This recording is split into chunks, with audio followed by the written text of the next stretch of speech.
Les subordonnés du chef roux encerclent Kay dans le canyon rocailleux, le pressant de se dépêcher. Kay reste impassible tandis que les hommes le critiquent pour son manque de bon sens, un vrai novice. Quand Kay leur demande calmement qui ils sont, ils s'offusquent. L'un d'eux remarque alors une étrange lueur émanant du sac sur le dos de Kay et s'arrête. Il s'approche et découvre avec stupeur que le sac est rempli de précieux minerais chromatiques. Tout excité, le subordonné se tourne vers le chef roux et crie que Kay a trouvé quelque chose de précieux. Le chef, appuyé contre le mur, déclare que c'est une excellente nouvelle. Il regarde Kay avec un sourire avide, commentant la chance du bleu, mais le traitant d'insolent pour vouloir garder le secret. Le chef fixe Kay du regard, menaçant de lui soutirer des informations. Obéissant aux ordres, le subordonné aux cheveux blonds dégaine un couteau et avertit Kay de ne pas résister, sous peine de mort. Kay reste silencieux. Sans un mot, il lâche les lourds sacs. Le subordonné baisse les yeux, perplexe, tandis que les sacs touchent le sol. Croyant que Kay s'est rendu, il fouille parmi les pierres précieuses, le félicitant pour son intelligence. Le subordonné aux cheveux blonds affiche un sourire narquois, persuadé que Kay obéit simplement. Mais avant qu'il ait pu terminer sa phrase, Kay lance une attaque soudaine et lui assène un violent coup de poing en plein visage. Le chef roux observe la scène, surpris que le bleu ait osé frapper le premier. La force du coup projette le subordonné en arrière. Kay serre le poing, soupirant de frustration, même en tant que pionnier, il doit encore faire face à des individus difficiles. Il prend une position de combat, son expression s'assombrit, et ordonne au groupe d'arrêter de le faire perdre son temps et d'attaquer, car Marie les attend. Furieux, le subordonné à la veste rouge hurle des insultes et charge Kay, couteau à la main. Il porte un coup, mais Kay esquive aisément, évitant la lame avec une précision chirurgicale. Saisissant l'ouverture, Kay assène un contre-coup dévastateur au visage de l'homme. L'impact projette l'assaillant contre la paroi du canyon, le mettant hors de combat. Soudain, Kay détourne le regard, pressentant une autre attaque dans son angle mort.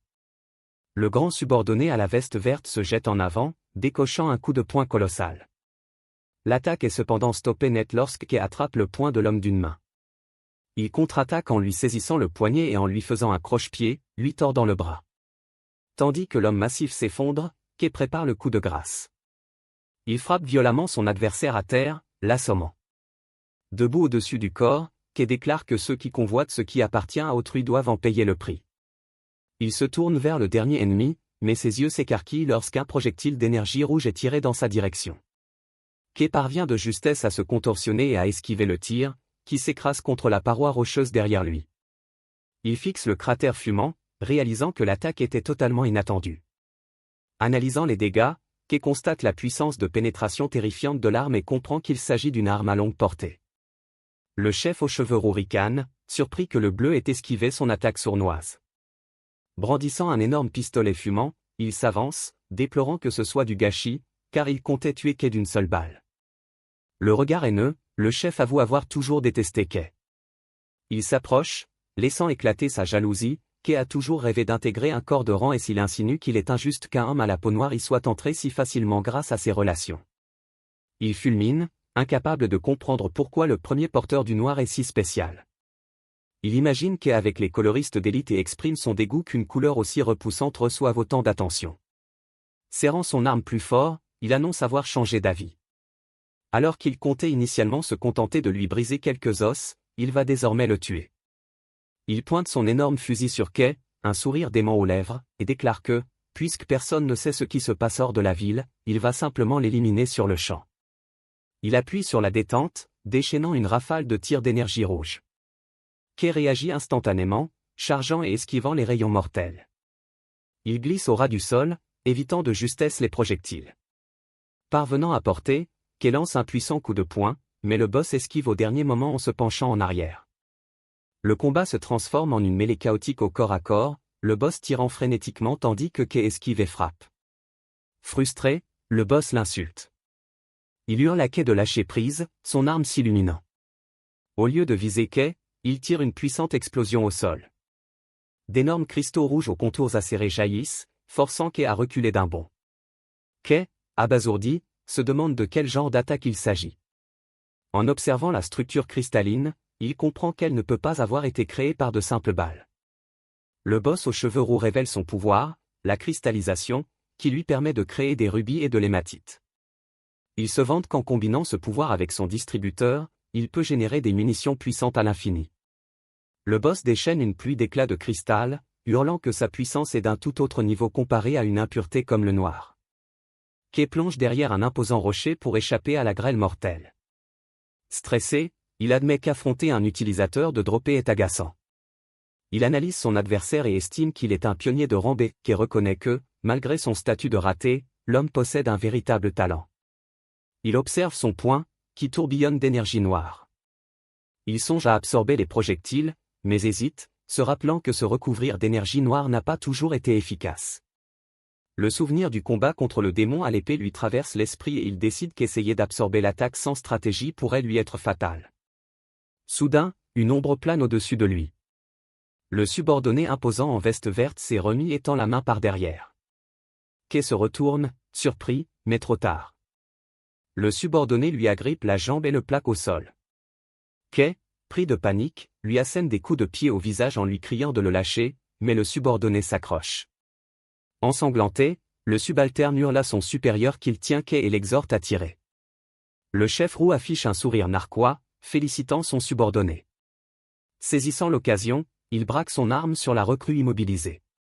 Hurlant de le tuer, il appuie sur la détente et tire à bout portant. Les yeux de Kay s'écarquillent lorsqu'il comprend qu'il ne peut esquiver à temps. La balle d'énergie rouge le frappe en plein crâne. Le chef exulte, persuadé que son ennemi est mort. Il regarde la fumée se dissiper, s'attendant à voir un cadavre. Cependant, un bruit de pas lourd résonne tandis que Kay reste immobile, la tête baissée. L'expression du chef se fige, emplie de confusion. Incrédule, il balbutie en observant Kay s'avancer lentement vers lui. Lorsque Kay relève la tête, le chef est terrifié de le voir vivant. Un petit vortex d'énergie rouge tourbillonne sur le front de Kay tandis que les ténèbres engloutissent la balle. Kay se dit avec soulagement que son pouvoir d'absorption a fonctionné juste à temps. Le chef aux cheveux roux reste figé, persuadé que son attaque a bel et bien touché la tête de sa cible. Il regarde avec horreur Kay s'avancer calmement vers lui, imperturbable. Pris de panique, le chef hurle frénétiquement, traitant Kay de fou et exigeant sa mort. Il presse la détente à plusieurs reprises, déclenchant un déluge de tirs chaotiques. Les balles d'énergie rouge s'abattent sur Kay l'une après l'autre. Alors que la poussière retombe, le boss fixe la silhouette enveloppée d'une aura rouge sombre et noire. Kay le raille froidement, lui demandant pourquoi il a cessé de tirer et le défiant d'utiliser à nouveau son pouvoir. Le boss aux cheveux roux serre les dents, pris de fureur et de peur. Réalisant l'inefficacité de ses attaques, il fixe le monstre devant lui, transpirant nerveusement. Kay révèle l'étendue de sa puissance, un rideau noir se déploie. Les balles rouges qui l'ont touché sont piégées dans des tourbillons d'énergie noire sur sa poitrine et ses épaules, et absorbées par le courant. Avec un sourire menaçant, Kay déclare que puisque le boss n'a plus d'attaque, c'est maintenant à son tour. Le boss aux cheveux roux hurle que Kay bluffe, car personne ne peut encaisser une balle perforante sans en subir les conséquences. Le boss pointe à nouveau son arme, tentant de se convaincre que même si Kay a bloqué l'attaque, ses organes internes doivent être touchés. Il déclare que Kay n'est encore qu'une cible. Kay, cependant, reste calme. Il reconnaît que les balles ne représentent plus une menace mortelle, mais réalise qu'il y a un inconvénient.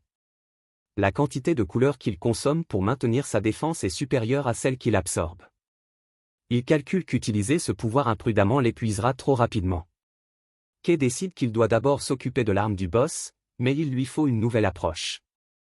Il se demande à voix haute s'il ne devrait pas tenter une nouvelle ruse pour désorienter le boss aux cheveux roux. Kay ramasse un fragment de cristal rouge, déclarant vouloir essayer d'imiter le pouvoir du boss.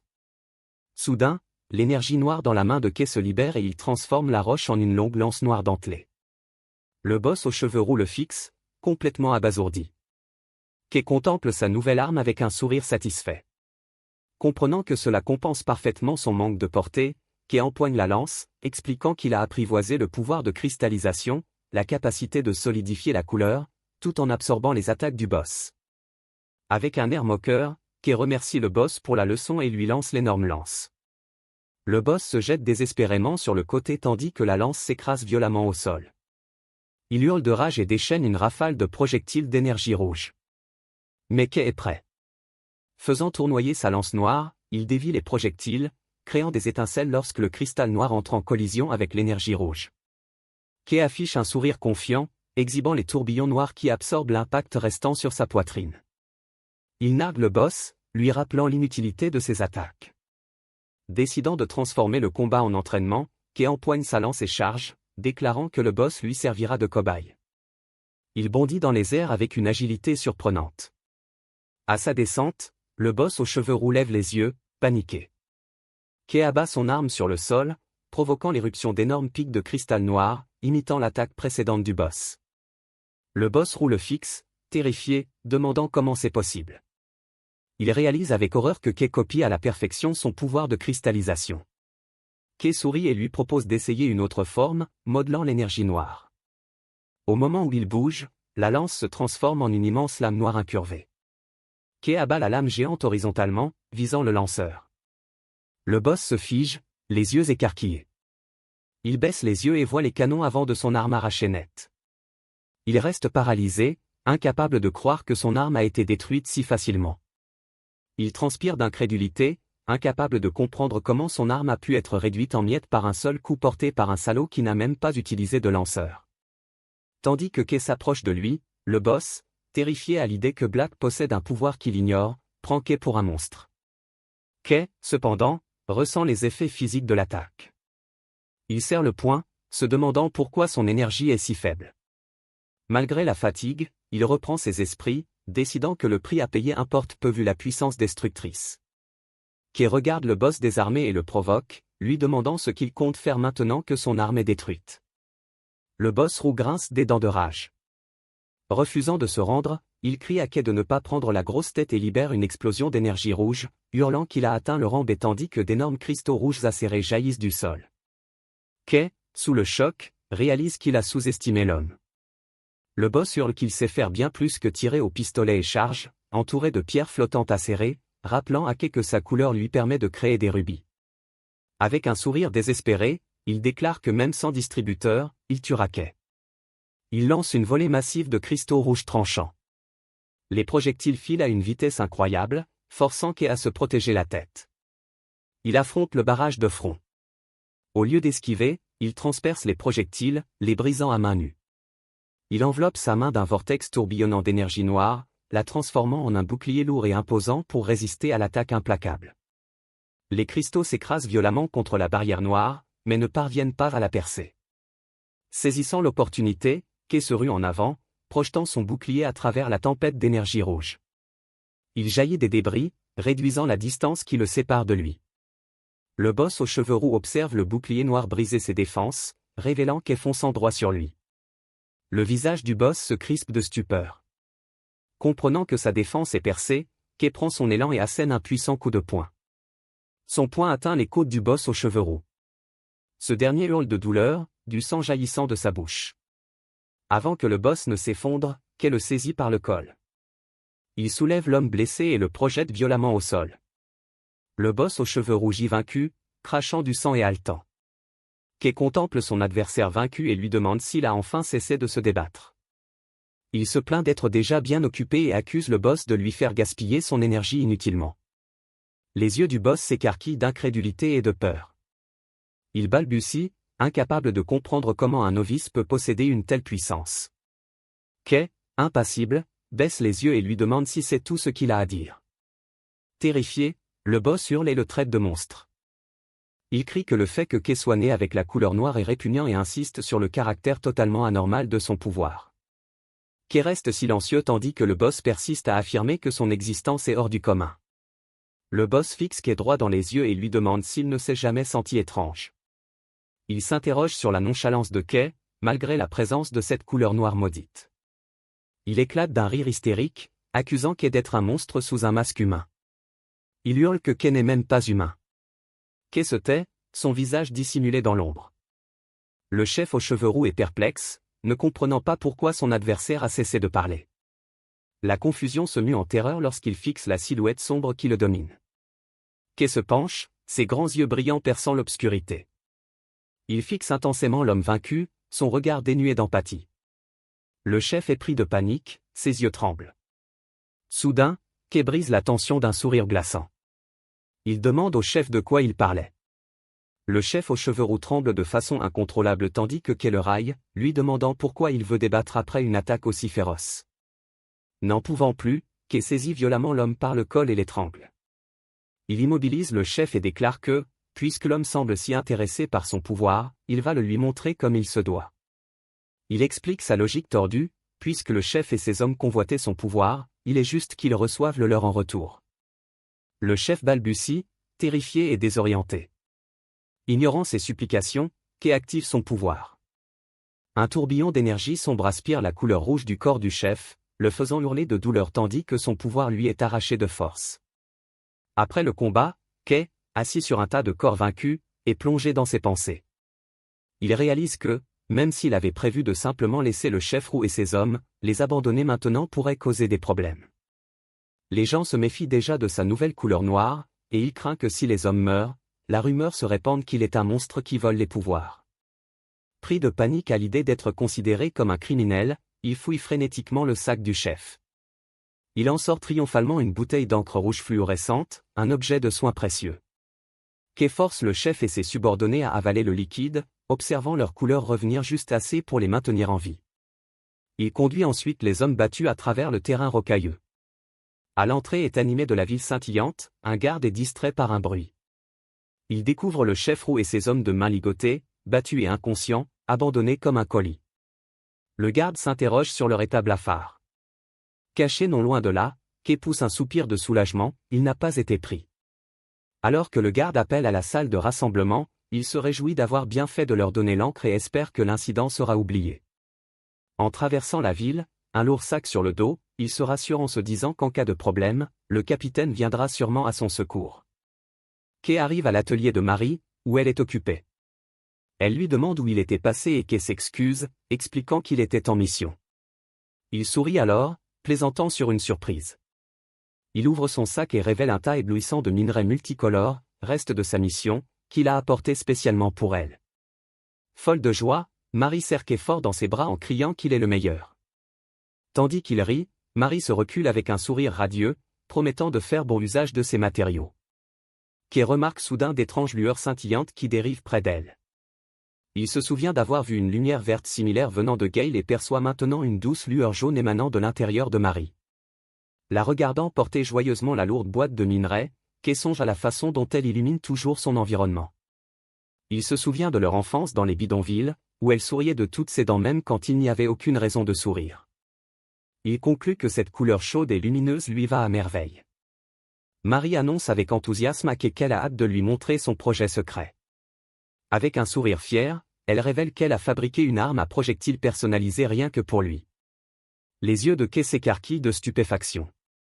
Marie se vante que ses compétences en ingénierie se sont améliorées et qu'avec ses minerais de haute qualité, elle peut perfectionner encore davantage l'arme. Soudain, la porte de l'atelier s'ouvre. Des pas lourds résonnent, accompagnés d'une voix annonçant le retour de Kay. Elysian fait remarquer qu'elle s'attendait à le trouver là. Surpris, Kay demande à ses coéquipières Ellie et Gale ce qui les amène à l'atelier, les avertissant de ne plus le défier. Gale dégaine son épée, regrettant qu'il ne sache pas se battre. Mais Ellie l'interrompt sèchement, lui ordonnant d'aller droit au but. Elle explique qu'elles ont été convoquées par le corps des pionniers car leur luminou a personnellement salué leur mission et souhaite les récompenser. Kay et Marie sont stupéfaits d'entendre parler du dirigeant suprême de la cité.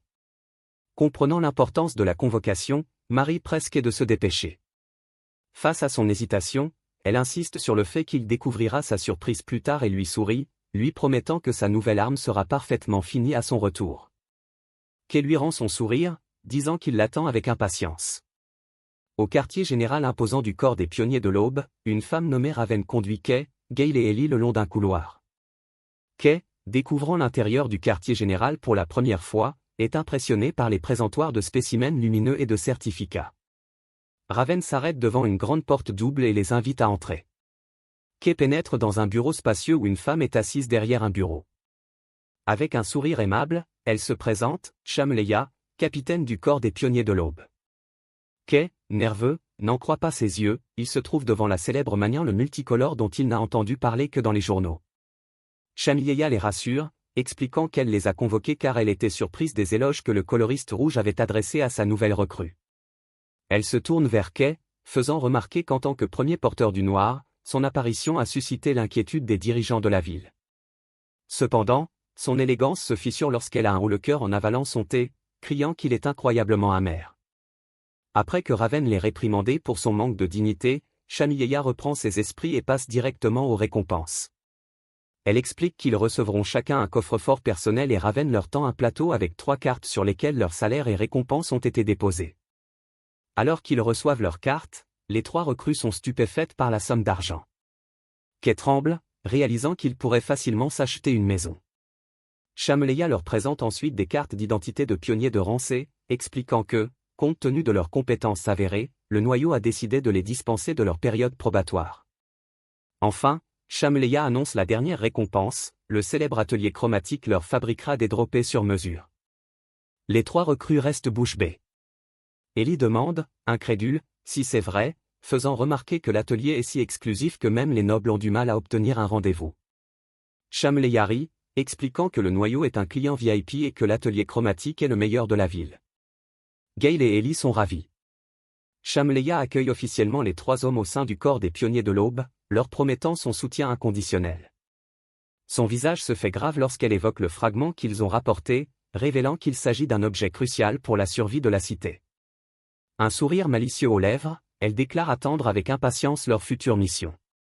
Plus tard, Kay se tient devant un grand bâtiment orné d'engrenages. Satisfait de sa journée, il sourit à Nero et lui demande si, comme lui, il n'a pas l'impression que tout lui arrive à merveille. Il repense à sa promotion rapide au rang C et se réjouit d'être devenu pionnier. En s'approchant de l'atelier de Marie, il est impatient de partager la bonne nouvelle. Cependant, son expression se fige dans la confusion lorsqu'il constate que la porte d'entrée est déjà légèrement entr'ouverte. Kay la pousse doucement et appelle Marie. La scène qui s'offre à lui le glace. L'atelier est entièrement dévasté. Outils éparpillés, tuyaux brisés, sol jonché de débris. Kay se tient seul dans l'embrasure de la porte, les yeux écarquillés de choc et d'horreur, contemplant les ruines du lieu de travail de son ami.